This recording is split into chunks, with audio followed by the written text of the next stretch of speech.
জানি না, সোশ্যাল মিডিয়াতে দেখছি 27 তারিখে ছাত্ররা নাকি নবান্ন অভিযানের ডাক দিয়েছে। এটা অসম্ভব। ছাত্ররা কোনোদিন নবান্ন অভিযানের ডাক 27 তারিখ দিতে পারে না। 27 তারিখ ইউজিসির নেট পরীক্ষা। যারা লেখাপড়ার সঙ্গে যুক্ত, যারা খোঁজ খবর রাখেন, তারা 27 তারিখে নবান্ন অভিযানের ডাক দেবেন না, দিতে পারেন না।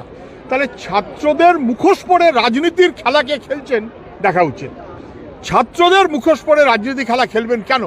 কারণ যদি মনে হয় তিনি তার নামে করুন, কিন্তু ছাত্রদের সামনে রেখে এটা হতে পারে না। এবং আমি যতটুকু জানি রাজ্যের ছাত্র সংগঠন তারা সবাই বোধহয় একই কথা বলেছে যে না, এরকম তো কোনো আলাপ আলোচনার কথা হয়নি। তাহলে ছাত্র সমাজ বলে হঠাৎ কারা হলো?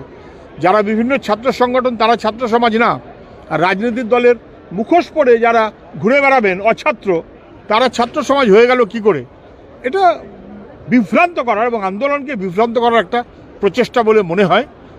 এবং সুপ্রিম কোর্টেও সেই কোয়েশ্চেনটা আজকে রেফার্ড